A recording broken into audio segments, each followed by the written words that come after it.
Hello dear aspirants, आप देख रहे हैं ट्रिक फॉर सिविल्स।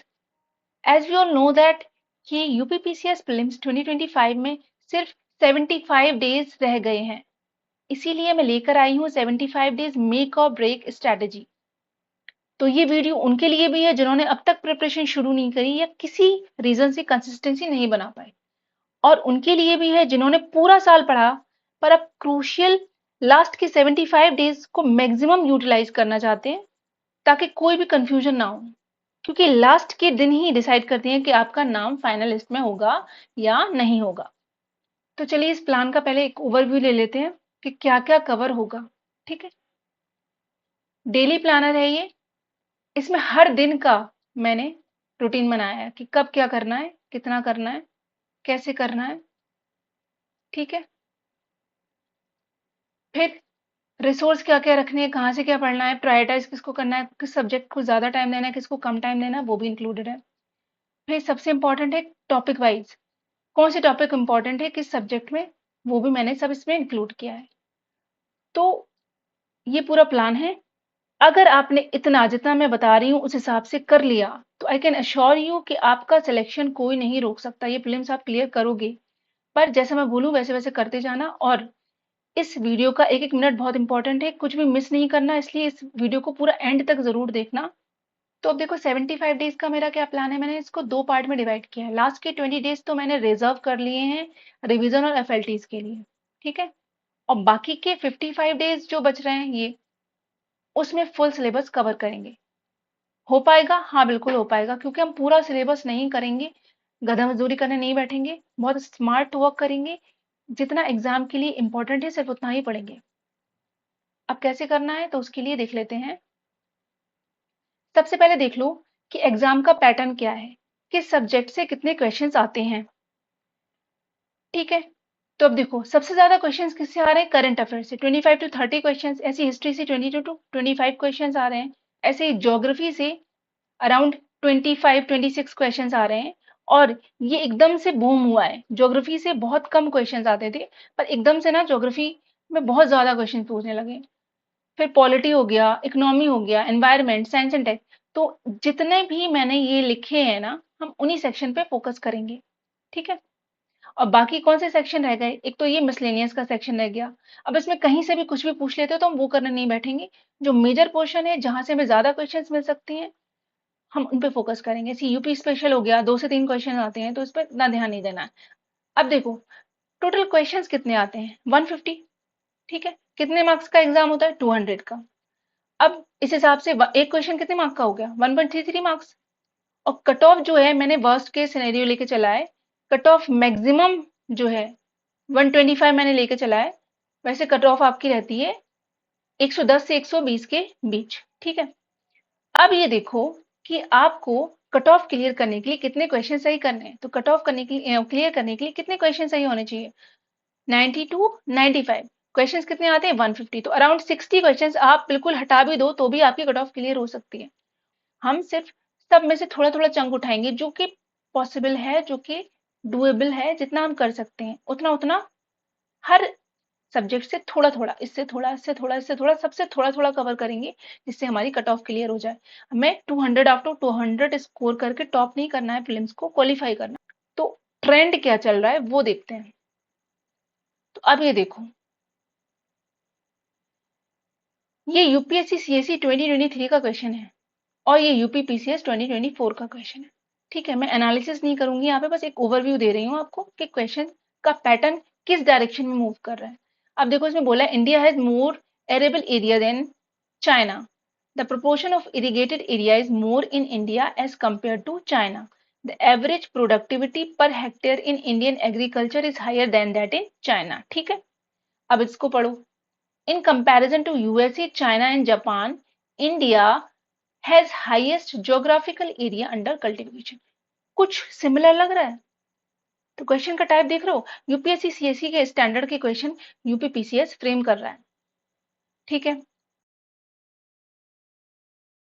अब देखो इसमें बोला है relative humidity decreases with increasing air temperature, absolute humidity increases with increasing evaporation. Okay, अब देखो ये प्योर कॉन्सेप्ट है, अगर आपको पता है क्या होती है क्या नहीं होती है, तभी आप कर सकते हो, अदरवाइज ये क्वेश्चन आप सॉल्व नहीं कर पाओगे। तो कॉन्सेप्चुअल क्वेश्चन जैसे कि यूपीएससी पूछता है, वैसे यूपीपीसीएस में भी अब आने लगे हैं, ऐसे ये क्वेश्चन भी। ठीक है, तो इस तरीके के बहुत सारे क्वेश्चन है, मैं पूरे सारे एग्जाम्पल लेके नहीं बैठूंगी, जब मैं पीवाईक्यू एनालिसिस करवाऊंगी ना आपको, तब सारे क्वेश्चन करवा दूंगी। ठीक है, अब आपको एक ओवरव्यू मिल गया कि यूपीपीसीएस जो है वो यूपीएससी के पैटर्न की तरफ थोड़ा थोड़ा इंक्लाइंड हो रहा है। तो अब मैंने क्वेश्चंस देख लिए, इसीलिए क्योंकि क्वेश्चन देख के ही आपको पता चलेगा कि आपको कितना पढ़ना है, कितना एग्जाम के लिए रेलेवेंट है। तो इसीलिए मैंने रिसोर्स लिस्ट अब देख लेते हैं। रिसोर्स लिस्ट में ना सबसे टॉप पे जो मैंने रखा है वो पीवाईक्यूज ही रखा है। तो कोई भी एक बुक ले लो, 15 से 20 साल की पीवाईक्यूज अच्छे से करने हैं।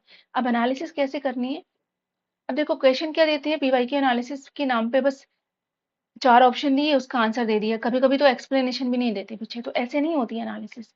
मैंने अपनी चैनल पे ट्रिक फॉर सिविल्स पे अभी एक ही वीडियो अपलोड किया हुआ है 2024 का पार्ट 1, उसको देखो जाके, तो आपको आइडिया लगेगा पीवाईक्यू एनालिसिस करते कैसे हो। रेगुलरली मैं अपलोड करूंगी, अगर अच्छा रिस्पॉन्स मिलता है तो रेगुलर वीडियोज आएंगे, तो आप उससे पीवाईक्यू एनालिसिस कंप्लीट कर सकते हो।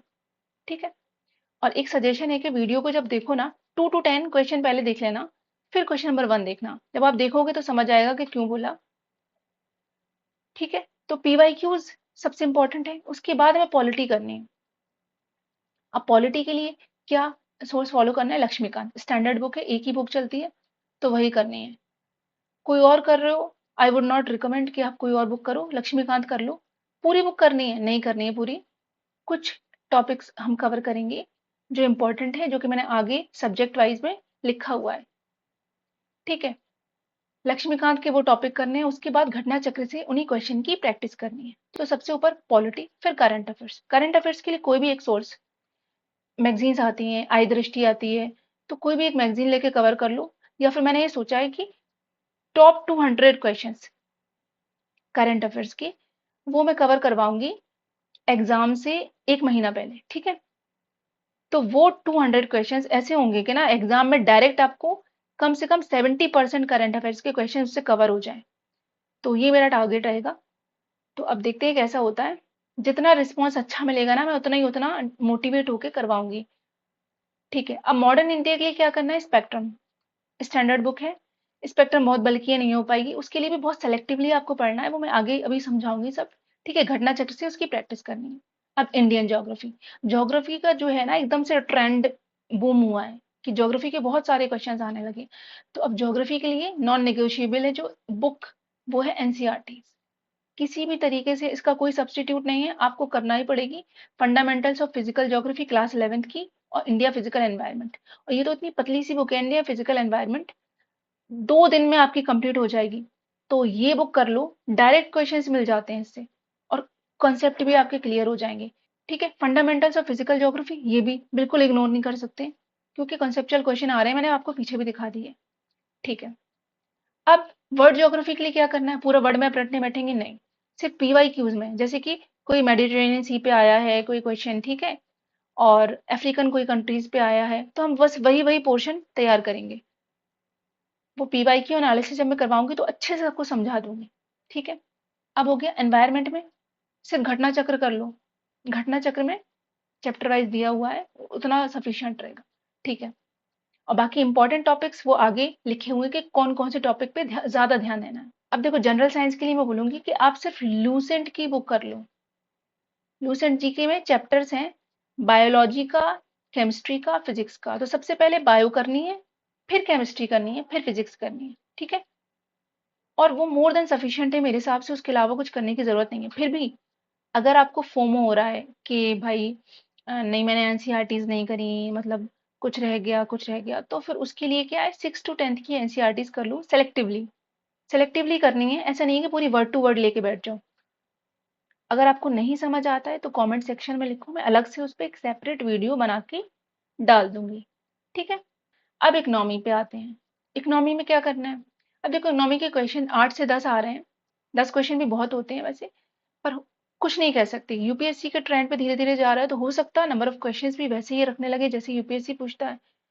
तो मैंने करा है आपको मृणाल सर के वीडियो लेक्चर्स, जो कि यूट्यूब पे फ्रीली अवेलेबल है प्लेलिस्ट, मैंने लिंक भी दे दिया आपको। आप करना कैसे है, इतनी बड़ी प्लेलिस्ट कैसे देखनी है, कभी भी जैसे खाना खा रहे हो, आप वॉक कर रहे हो, कुछ भी कर रहे हो, तो कान में ईयरफोन्स लगाए, चल रहा है लेक्चर, ठीक है। ऐसे देख देख के बार बार बार बार बार बार रिपीट पे देखना है, मैंने भी ऐसे ही देखा, ठीक है।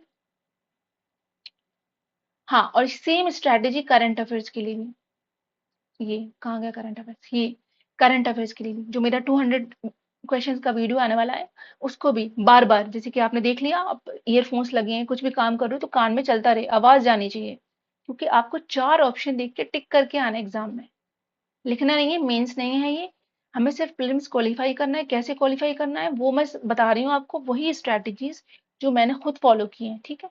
अब लास्ट बचा है एमैक, ancient medieval art and culture, okay, पूरा कंबाइंड है ये। इसके लिए भाई मैं तो बोलूंगी घटना चक्र कर लो सिर्फ, ठीक है। और मैंने इंपॉर्टेंट टॉपिक्स भी लिख लिए, उतने उतने कर लो बस, बहुत मतलब सफिशिएंट है उतना, क्योंकि क्वेश्चंस ऐसे आ रहे हैं ना, एंशियंट का क्वेश्चन ऐसा उठा के रख देंगे, आर्ट एंड कल्चर का क्वेश्चन ऐसा उठा के रख देंगे कि जो पूरे साल पढ़ रहा है वो भी नहीं कर पा रहा है। तो आपके पास तो टाइम बहुत कम है, तो जिन सब्जेक्ट से क्वेश्चन ज्यादा आ रहे हैं और आपसे सॉल्व हो जाएंगे आराम से, उन पे फोकस करो, ठीक है। तो इसको मैंने सबसे लास्ट में इसीलिए रखा है। तो ये सब मैंने आपको सोर्स बता दी। चलो अब डेली प्लानर देख लेते हैं, ठीक है। आपका प्लान स्टार्ट हो रहा है 29 जुलाई, ठीक है।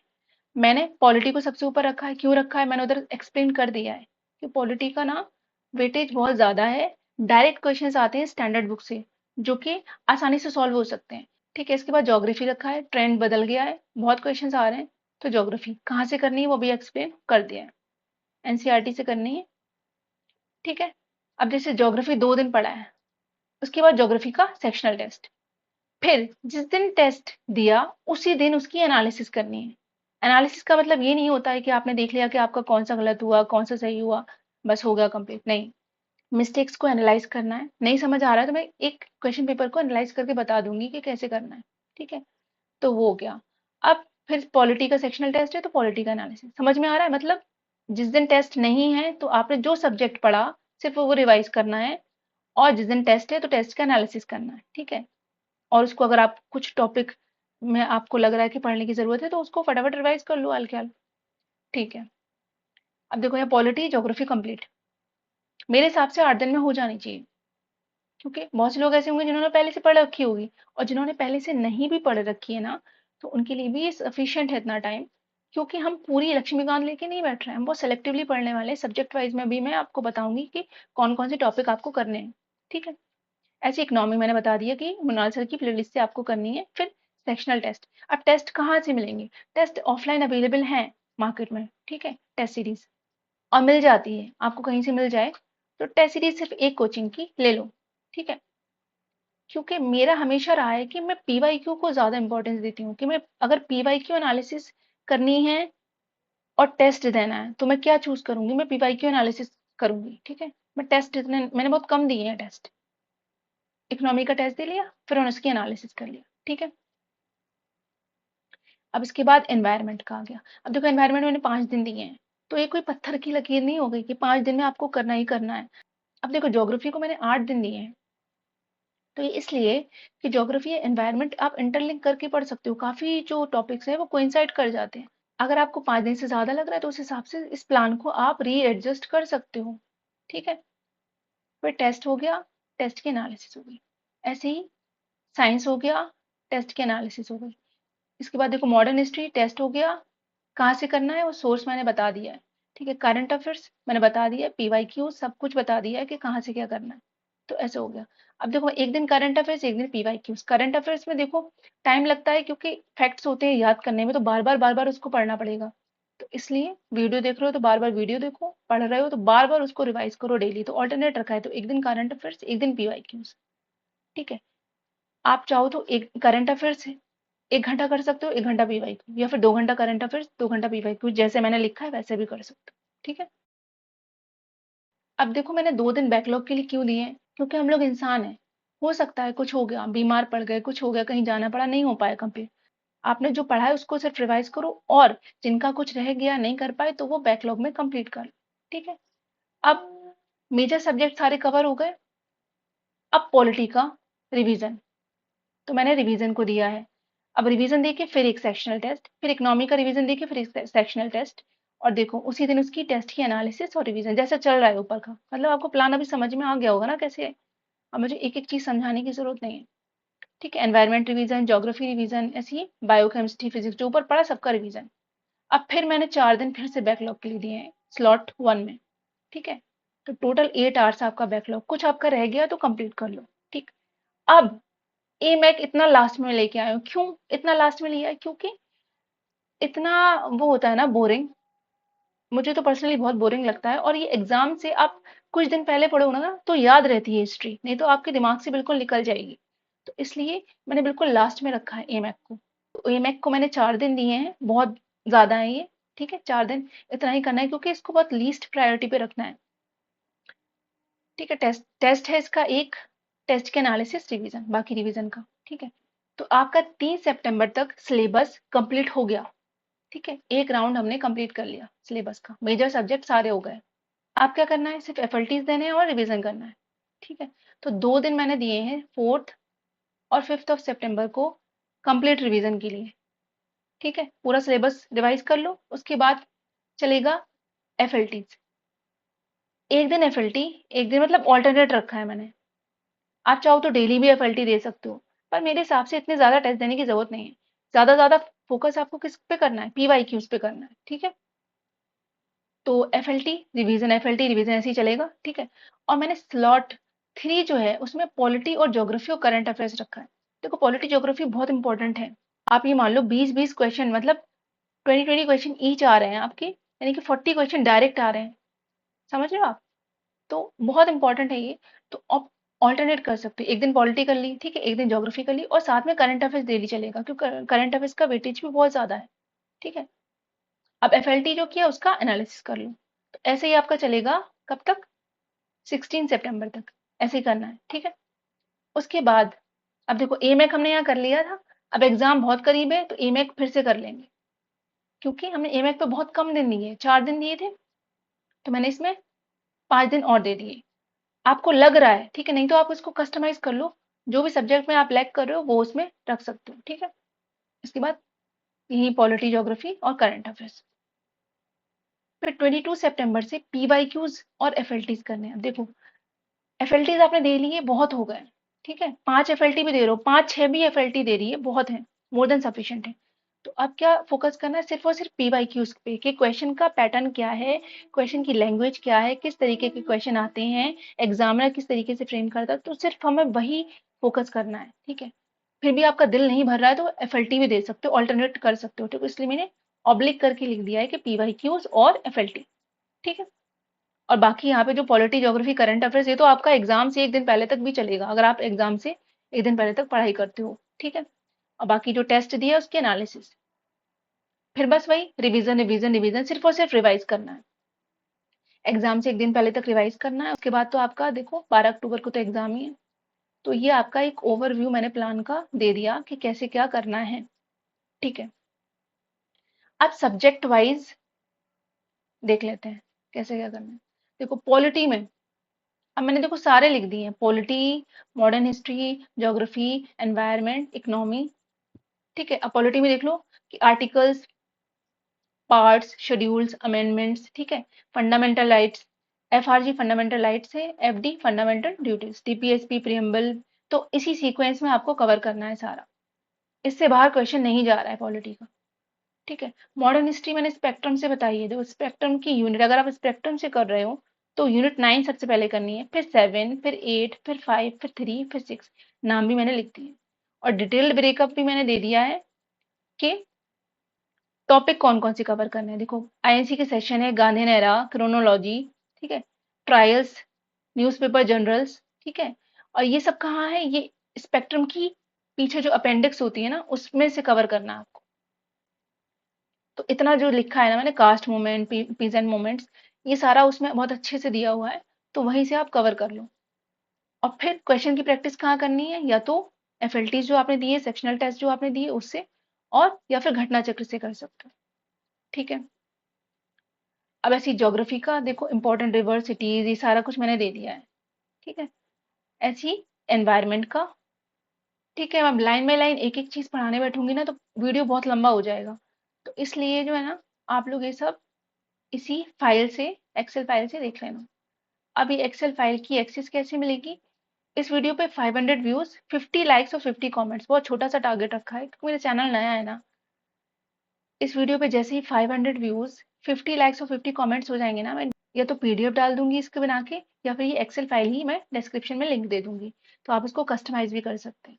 ठीक है, मैं ऐसे ही डाल दूंगी ना, आधे लोग तो वीडियो देखेंगे भी नहीं, डायरेक्ट जो है ना फाइल डाउनलोड करेंगे और चले जाएंगे, तो उससे मेरी पूरी मेहनत बेकार हो जाएगी। तो इसलिए इतना छोटा सा टारगेट आप कंप्लीट कर लो। कोई भी डाउट आता है ना, आप कमेंट सेक्शन में लिखो, मैं उसको क्लियर करने की पूरी कोशिश करूंगी। ठीक है, मिलते हैं नेक्स्ट वीडियो में एक नई वैल्यूएबल इंसाइट के साथ।